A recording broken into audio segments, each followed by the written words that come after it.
I want to welcome Team Liquid's coach Peter to the Analyst Lounge to help us break down Game 2. But stick around for a couple minutes because coming up, we've got a very special appearance that you won't want to miss. Just a little project we've been cooking up. Me, right? Now, what? No. Yeah, it's you. No, so Peter, I'm coming to you first. You've gotten the opportunity to see 2 games here. Counterlogic Gaming up 2-0 in this series. What are your major takeaways so far this series? I think CLG play very good early games. They're very solid early game teams, and they do take advantage from TSM. Pearson on Yasuo still have a very amazing plays, but the Baron situation, CLG played that perfectly, which leads them the advantage, and eventually WF got a pentakill there.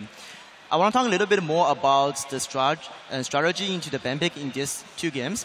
The game 1, so I think CLG's one advantage is Zion Spartan's large champion pool, and they will be able to counter your top laner and get advantage from that. And the game 1, I think TSM got out-draft super hard because on red side, you should be able to use that advantage to last pick the top laner, but they last pick the mid laner, which gives Zion a counter pick to the Gnar and lost the game. And the game 2, right now, Zion just pulled out a different counter pick again and just lose the game. So I want to see if TSM can do a change in the ban pick in the game 3.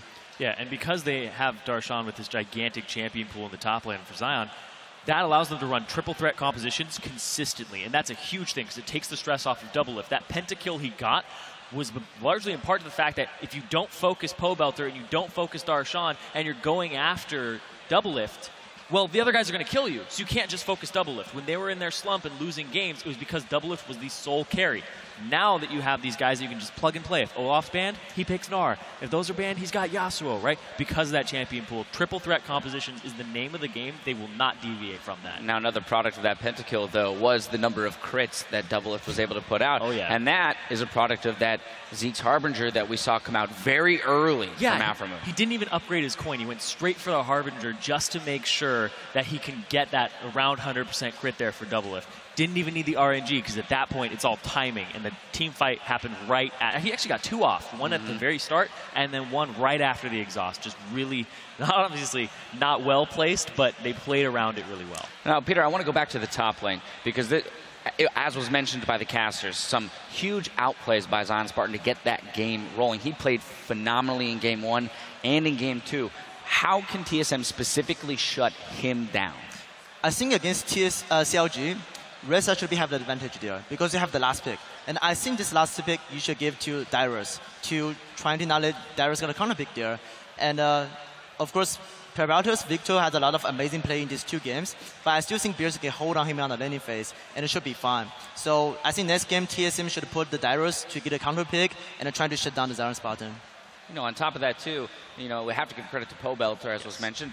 Fantastic Zonius play, getting all of his burst damage out on the Victor around that Baron pit, holding his own, really, against Bjergsen, which is impressive in and of itself. Yeah, we're seeing a new level here for both Zion Spartan and for Pobelter. If Pobelter wasn't stepping up, it's a 2-threat, right? The fact he's able to go even with Bjergsen, Bjergsen's not getting the same pressure from Santorin because the side lanes are so affected.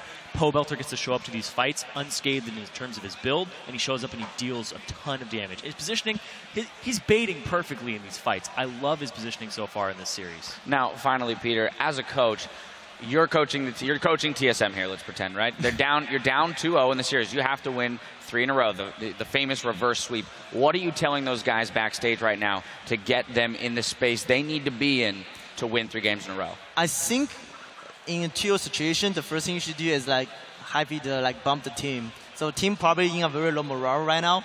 What she is hey guys, you know, we can win. Just get hypey. We still have a chance. It's not end. And changing their little bit strategies in the ban pick, talking about the game a little bit.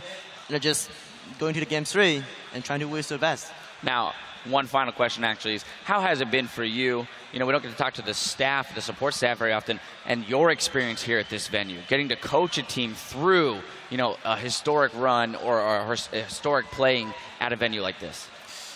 All right, I'm just very happy that time, and very, very exciting when yesterday, just the opening ceremony. I just feel super excited of my team is.